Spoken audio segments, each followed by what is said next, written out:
You know, it's almost like your birthday with a package from China, so let's go.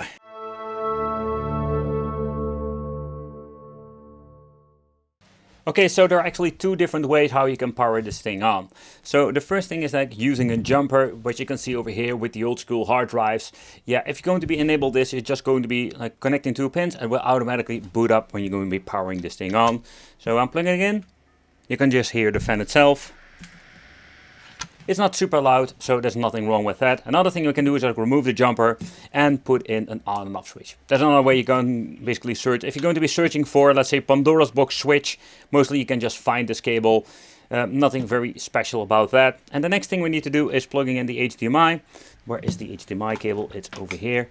And then we're going to be getting the signal out. It's going to be audio and video. And the next thing is the controller. Let's put this in the video so you can see when it's basically powering on. So what's the question, do we need the bottom? Yep, we can use the bottom USB port. It automatically shows player 1, and if you're going to be using a hub, you can plug in multiple controllers, even all the way to 4-player, what I understand of. But again, 2-player controllers work perfectly. But let's get into the menu. Let's press this switch over here, because just the first thing that we need to do is setting up that's going to be controller enabled. If you're not going to be doing this, you can just boot up the games. You can even navigate through the menu, but when you're getting into the game, you cannot use the controller. So that's the first thing that we're going to do. The machine has been booted up, and let's check out what kind of option we're having. The key setting is one of the first one, and when it comes to key settings, we can just the key setting testing and definition. But the unfortunate part is that it doesn't work with the controllers. That's purely for the arcade part. Coin setting, and this is very easy to set up if you want to have free play or auto setting if you get this thing in, let's say, an arcade machine. Auto exit is actually like when you're just doing anything, it just automatically goes back to the main menu. Graphical mode is one of the things, it's kind of weird, they should like name it differently. It says like close and open, it doesn't make any sense. And then of course the game settings. But with the game settings, I have noticed something that, so the game difficulty settings over here can be set, adjust the game list. In here we can basically like hide games or let's remove them all. You know, we can do all kinds of cool things. So if you just have a game that doesn't work or you don't like it at all, you can just remove it. But the unfortunate thing is what I've noticed, like with the game settings, it's quite limited. And I mean, when you're looking at the new model I do own, we have something that can be an issue. So when getting into a game, for example, if you're going to be into the list itself, we can actually boot up a PlayStation Portable game, but nothing else works. And that has to do with the compatibility. So that was the first issue I've noticed. So let's switch to the newer model. So chit-chatting with them, I realized that the newer model has controller support and the older one doesn't. So you need to have the one with at least like March 2024 or something like that. And it's kind of funny, it's like when I basically like plug this thing in, I already noticed they also improved the fan itself because it's super silent. So this thing has been improved in many different ways. I think it was also the SD card has a different brand or a different size at least. Different fan, and of course we have some software updates. So let's get it back into the menu. Let's plug in the controller and I will show you what I mean, because I couldn't use the controller with every single system. So back at the Pandora Gun Max, let's say, machine. Here we will find with the game settings, so we're having now different options. In here we're finding game cursor, open and hide. We're just going to be hiding it for now. And we have the game controller. And this is the setting where we're talking about. So with the older version we couldn't set it to handle. And that means that we cannot use the controller with every single system. Quite unfortunate, but it's something that we needed to do. Alright, so let's take a close look at, let's say, the device itself. But okay, so let's take a close look how the menu works. It's kind of weird. They made the decision for a 3D and 2-dimensional list. I freaking hate it. Pressing start will give you all the options for the categories. You can see racing, sport, action, 4-player. So that's kind of cool. And yep, we do have a light gun update coming up. Trackball. And then we're having over here the Dreamcast and all the other systems. So pressing on the Dreamcast will showcase all of the Dreamcast games. I'm curious how this will run. PlayStation, Famicom and all the other systems we've seen many times before. And under here we can just search. So let's say we want to have a Sonic game. From this point you can just search Sonic. And with the showcases, oh crap, messed it up. And having all of the Sonic games. So that's it. And pressing start will bring you into the left menu over here, and here we see all of the different, let's say, systems. But the unfortunate so far, I can see you cannot really tell which platform is what. Yeah, you can look at the screenshot, but there is nothing clear saying like, hey, this is from the Mega Drive or other ones. Doesn't matter, so let's do some testing, and let's start off with, let's say, some Dreamcast. I'm curious how this will run, and let's do some test benching over here. Having a very nice screenshot with every game that we want to choose. So yeah. Okay, so loading times. Let's see what we're having with this. Loading up a Dreamcast game. Let's see if the loading times are fast or slow. But so far, it takes absolutely forever to load up. Oh man. Alright, so it seems to be they are using the arcade system. That would be also like understanding why it takes forever to load up. We cannot show any, let's say, other options. Think about when it comes to the aspect ratio. Pressing the home button on my Xbox controller makes the option to make a quick load, quick save, but that's it.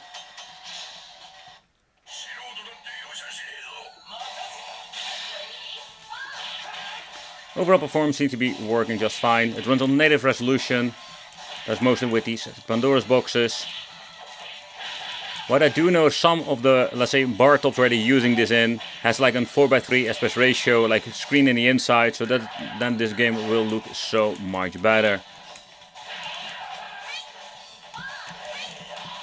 For the overall performance, I'm quite surprised. I did hear some minor struggles in the beginning, but the overall performance seemed to be quite nice. Oh man, I love myself some shmups. It's so satisfying.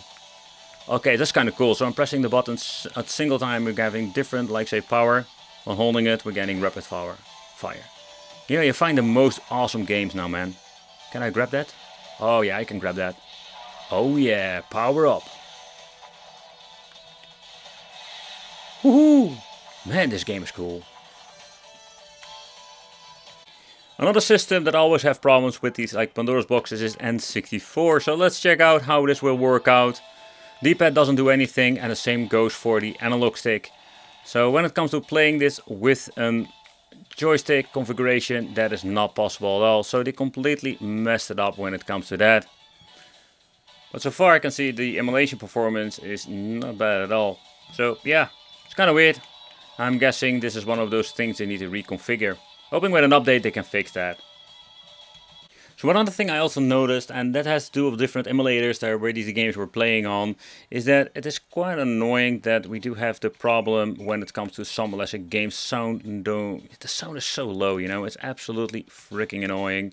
The gameplay is quite nice. I don't hear any weird things going on, so they're using the right MAME emulator on that. Okay, so moving on with some PlayStation Portable, where I can just only use the D-pad for playing, but the overall emulation is quite good. I don't see any weird things going on. I did hear some minor hiccups in the audio, but nothing really, let's say, notable in the game itself. Fired Up is absolutely a great game. This is actually my first game I've ever played on the PlayStation Portable. Oh man, it was absolutely a blast to the past. For me, this is like a Twisted Metal ripoff, but it is so much fun. It's so cool.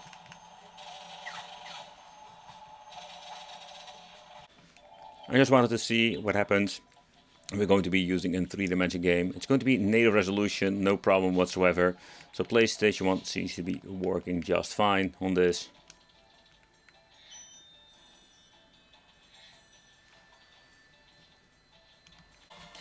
Okay, so let's see how the handhelds will run on this.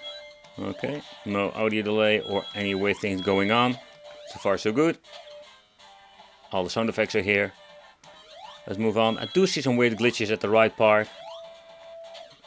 You can just see it over there. So that's quite unfortunate. So the emulation is not perfect. Where I don't see a lot of screen tearing going on.